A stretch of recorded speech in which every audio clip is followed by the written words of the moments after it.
ये बजट बहुत अच्छा है। मैं इस बजट को क्रिटिसाइज नहीं करना चाहता। मैं सरकार की नीति और नीयत पे शक नहीं करता, इम्प्लीमेंटेशन पे शक है। क्योंकि इसके पहले के बजट में जितने घोषणाएं हुई हैं उसकी पूर्ति कहाँ हुई है। एक बार यह आया था कि इतने लाख विलेजेस को डिजिटाइज किया जाएगा, वो कुछ हजार तक हो गए, वो प्रोग्राम फेल हो गया। स्मार्ट सिटी पे एक आया था, जब सब स्मार्ट सिटी हो गया तो वो बजट स्मार्ट सिटी पे बहुत बात कर रही थी, स्मार्ट सिटी नहीं आई। टीचर का ट्रेनिंग होना चाहिए, हमारे यहाँ टीचर का ट्रेनिंग नहीं होता, कैपेसिटी बिल्डिंग नहीं होती। अमृत के तहत सरकार क्या कर रही है? अमृत के तहत सरकार यही काम कर रही है जो आज उन्होंने बोला कि लोगों को अपग्रेड करना होगा, आईएएस एडमिनिस्ट्रेटिव लोगों को अपग्रेड करना होगा। ये अमृत पिछले 3 साल से चल रहा है और करोड़ों रुपए खर्चा हो रहा है, लेकिन क्या वाकई उसकी इंपैक्ट हो रही है कि खाना पूर्ति हो रही है? कई जगह मैं ये कहता हूं कि आप कोई पॉलिसी यदि अनाउंस करते हैं, आपने गोबर के लिए पॉलिसी अनाउंस की, तो उसको इंप्लीमेंटेशन 100% होता है कि नहीं होता, ये देखना होगा। अशोक जी एक चीज, एक मिनट, एक जो बड़ा टेक अवे है, एक जो बड़ा टेक अवे बजट का है जिसको लेकर लगातार चर्चा अब हो रही है, वो है कैपेक्स की। कैपिटल एक्सपेंडिचर 33% बढ़ा है। उसको जो किया गया, सर मैं एक मिनट बता देता हूं, 10.5 लाख करोड़ किया गया, जो 2023 में 7.5 लाख करोड़ था, 2022 में 5.5 लाख करोड़ था, 2021 में 4.5 लाख करोड़ था, 2020 में 3.5 और 2019 में 3, यानी कि 2019 में जो 3 लाख करोड़ था, आज 2024 में वो 10.5 लाख करोड़ कैपिटल एक्सपेंडिचर। इसको सर आप कैसे देखते हैं? हम बार बार कह रहे थे कि सरकार पैसा खर्चा करेगी। बजट आने के पहले भी यहां चर्चा हो रही थी, तो लोग कह रहे थे कि सिर्फ सरकार नहीं, अब प्राइवेट सेक्टर को भी पैसा डालना होगा, क्योंकि सरकार कब तक पैसा डालेगी? सरकार ने एक्सपेंडिचर तो कर दिया, बहुत अच्छी बात है, लेकिन ये एक्सपेंडिचर किस लिए किया? ताकि लोगों के पास पैसा जाए, बाइंग पावर हो जाए, ये साइकिल पूरी घूमे, इसी के लिए डाला। इसके पहले भी एक्सपेंडिचर आया, उसका रिजल्ट कितना आया? दूसरी बात है कि प्राइवेट सेक्टर से कितना पैसा आएगा? सरकार ने 10,000 जितना कहा कि ये पहली बार इतना डबल तिबल, पुराने बजट से काउंटर 3 टाइम्स एक्सपेंडिचर हो गया, 33%। बिल्कुल होगा, क्योंकि आप नई नई योजनाएं करते हैं, आपका इंफ्रास्ट्रक्चर का है, नए प्रोजेक्ट्स आ रहे हैं, डिजिटलाइजेशन पे बात हो रही है, आपका जो इंटेलिजेंस है, आर्टिफिशियल इंटेलिजेंस है, इस पे बात हो रही है, यूनिवर्सिटी सेटअप होने की बात हो रही है, सेबी यूनिवर्सिटी सेटअप करेगा, बहुत सारी बातें हो रही है, लेकिन ये बात कहां तक होएगी? इसके पहले भी यूनिवर्सिटी सेटअप करने की बात हो गई। इसमें 2-3 टेकअवेज थे, एक मिनट बताना जरूरी है।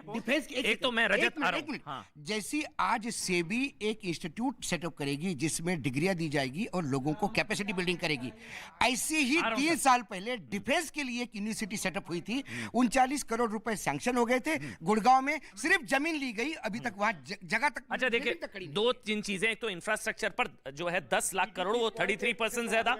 इसके अलावा पीएम आवास योजना 66% ज्यादा, 79,000 करोड़, और रेलवे के लिए 2.5 लाख करोड़, जो 9 गुना ज्यादा है 2013-14 से। अब एक एक करके आप सब, एक मिनट पहले सर। हाँ प्लस भाई, हमारे आकाश भाई बहुत उत्साहित है। देखिए, सबसे बड़ी बात है कि बजट में पहले 3 उन्होंने कहा है कि 3 हमारे लक्ष्य हैं, और उसके 7 उन्होंने बेस बताए हैं, उसके आधार पर पूरा बजट है। 3 क्या है? तो नागरिकों के पास, आम नागरिक तक पहुंचना, जिसमें युवाओं को सबसे ज्यादा हमको प्रमुखता देनी है। दूसरा उन्होंने कहा है कि हमारा जो लक्ष्य है वो रोजगार सृजन है, मैक्सिमम से मैक्सिमम। और थर्ड जो है वो जो हमारे यहाँ जो आर्थिक स्थिरता आई है उसको और कंसोलिडेट करना है। उसके बाद उन्होंने कहा कि हमने 7 आधार बनाए हैं बजट का। तो जब 7 आधार आप देखेंगे, 7 आधार है कि एक समावेशी विकास है, दूसरा है वंचितों को वरीयता देना है, जो वंचित रह गए हैं, तीसरा है बुनियादी ढांचा और निवेश, इन दोनों को बढ़ावा देना है, क्षमता विस्तार करना है, देश में जो पॉसिबिलिटी है लोगों के अंदर उसको करना है, फिर हरित विकास है, उसके लिए बड़ी घोषणाएं हैं, युवा शक्ति और वित्तीय क्षेत्र। मैं 2-4 पॉइंट इसमें बताना चाह रहा हूं जिस पर शायद जैसे आपने एक तो हाउसिंग का बता दिया, 70 की हाउसिंग का बढ़ाने का मतलब 66% ज्यादा। 70 हाउसिंग बढ़ाने का मतलब होता है कि वो क्षेत्र, वो देश के हर क्षेत्र का विकास हाउसिंग से जुड़ा होता है। उसमें ईंट भी बनेगा, उसमें सीमेंट भी बढ़ेगा, उसमें स्टील भी बढ़ेगा। किया गया है 48,000 करोड़ से 79,000 करोड़, 66% ज्यादा। हाँ वही ना, 79,000। लेकिन जो विशेष बातें हैं ना, उस पर जरा ध्यान देने की जरूरत है। देखिए, पहली बार जो है, जैसे मिलेट्स को बढ़ावा देने के लिए इस देश में इंडियन इंस्टीट्यूट ऑफ मिलेट्स की स्थापना होगी, जहां वो शोध करके बढ़ावा दिया जाएगा, उसके लिए स्पेशल फंड हुआ है। दूसरा, जो मछुआरा वर्ग है, जिसके बारे में कहा जाता था कि मछुआरों के बारे में बात बहुत होती है, राहुल गांधी भी जाके भाषण दिया है, काम कोई नहीं करता है, ये पहली बार बजट में special package, special skill development, उसकी बात है। जो तीसरी बात इसमें है कि कोऑपरेटिव को बढ़ावा देने के लिए कोऑपरेटिव का पूरे देश का एक डाटाबेस तैयार करके और नए सिरे से कोऑपरेटिव मूवमेंट खड़ा। 1-2 लाइन और बोल देते हैं, आप लोग बोलते रहिएगा, फिर हो जाएगा। इसके बाद जो इसमें है, हाँ, इसमें यह है कि आपको ग्रीन ग्रोथ के लिए agri credit society 63,000 agri credit society बनाई जा रही है, वही सहकारी की दृष्टि से। और भी बात आएंगे तो बताऊंगा, ऐसे कई इसमें नहीं। एक लाइन और है, देश के सर अगली बार के लिए बचा लीजिए थोड़ा सा। जो आर्टिजन है, नहीं आर्टिजन वगैरह के सम्मान के लिए राष्ट्रीय विश्वकर्मा सम्मान योजना की घोषणा हुई।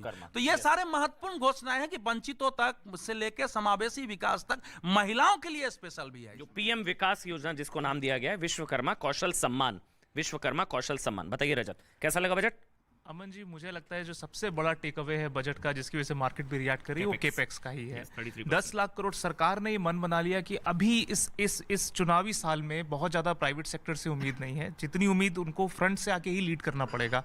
इसीलिए सरकार दबा के स्पेंडिंग करेगी, इंफ्रास्ट्रक्चर में, प्रोजेक्ट्स में स्पेंडिंग होगी। इसीलिए इन्होंने पीएम आवास योजना में भी अपने आउटले को बढ़ाया है। हर तरफ से कैपिटल एक्सपेंडिचर सरकार ही अपने कंधों पे उठाएगी। प्राइवेट सेक्टर से उम्मीद कमी है कि अभी इमीडिएट रिकवरी होगी। मुझे लगता है उसको इलेक्शन के बाद देखा जाएगा। इस साल जो बचे हुए दिन है मोदी सरकार के इस टेन्योर में, उसमें सरकार दबा के स्पेंडिंग करने वाली है। ये एक पॉजिटिव इसके वर्चुअस साइकिल के इफेक्ट्स होंगे। इसीलिए सेंसेक्स मैं क्योंकि स्क्रीन पर जो लगातार टैक्स चल रहा है, एक बार उसका मैं जल्दी से एक बार बता देता हूं। मैं 1 मिनट सर आ रहा हूं आपके पास। जो स्क्रीन पर आप लगातार टैक्स देख रहे हैं, 1 मिनट मैं वो पहले वो समझा देता हूं क्या है। देखिए, अभी सबसे ज्यादा लोगों का इंटरेस्ट है टैक्स को लेकर भी। टैक्स में क्या हुआ है? टैक्स में एक तो ये हो गया है कि अगर आप 7 लाख रुपए तक कमाते हैं तो आपको 1 रुपया भी टैक्स देने की अब जरूरत नहीं है। अगर आप 7 लाख तक कमाते हैं तो पहले आप दे रहे थे 54, देखिए नीचे इस वक्त टैक्स स्लैब चल रहे हैं। अब चेंज जो हुआ, पहले अगर आप 7 लाख कमा रहे थे आपको 7800 रुपए टैक्स देना पड़ रहा था, अब वो 0 हो गया। पहले 7 लाख कमा रहे थे, आपको टैक्स देना जो पड़ रहा था अब वो 0 हो गया। 8 लाख कमा रहे थे तो पहले 46,800 रुपए टैक्स देना पड़ रहा था, अब आपको देना होगा 36,400, क्योंकि वो 2.5 का 3 वाले स्लैब में आप पहुंच जाएंगे। मतलब 10,400 रुपए के आसपास का फायदा। 9 लाख रुपए कमा रहे थे, पहले था 62,400 का टैक्स, अब हो गया 46,800 रुपए का टैक्स। इसमें भी जो 9 लाख रुपए कमा रहे हैं उसको भी फायदा हुआ है, उसको फायदा हो गया 15,600 रुपए का फायदा सालाना।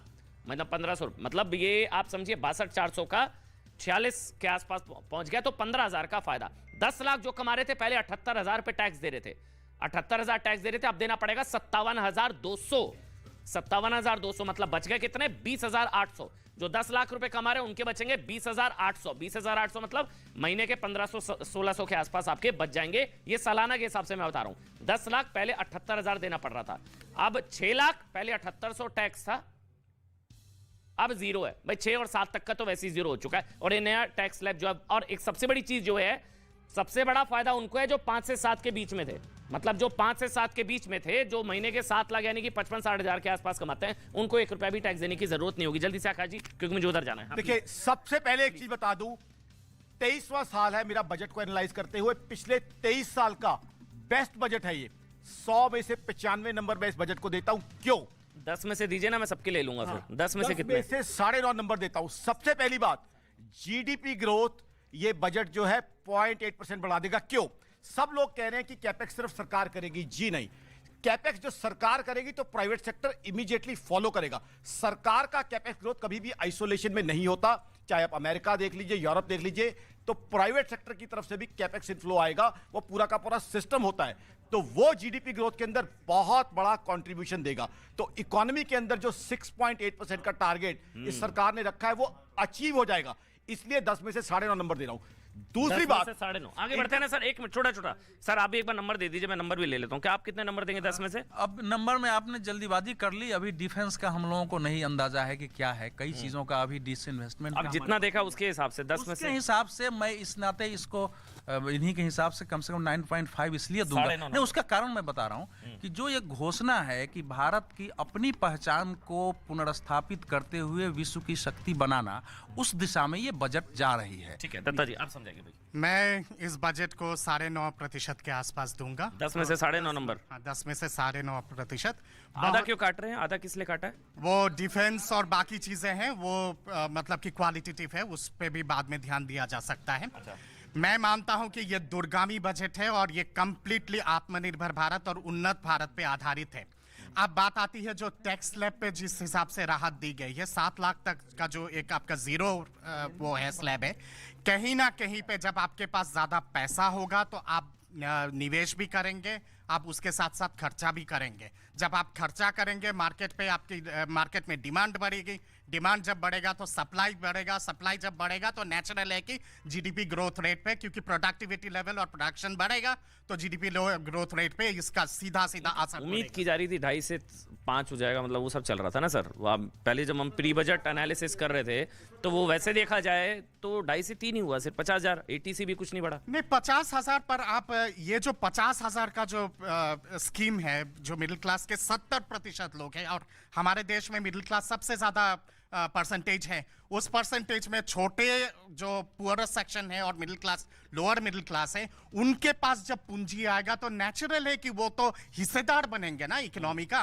इकोनॉमी का जब 10 में से 9.5 आपने दिए रजत, आप कुछ नंबर देंगे 10 में से कितने? 6, 7, 8? नहीं, आपके हिसाब से 10 में 10 ही लीजिए ना, 10 में से 10 ले लेते हैं। बिल्कुल कमी कुछ नहीं है। क्योंकि कैपेक्स 33% शायद सबसे बड़ा टेक अवे। पहले नंबर दीजिए ना सर। मैंने नहीं देखा इस तरह का चीट, इस तरह का क्रिमिनल माइंड पूरे जेल स्टाफ को ब्राइब कर देगा। मैं सोच भी नहीं सकता था गवर्नमेंट फंक्शनरी को इम्पर्सनेट करता था, आवाजें बदलता था।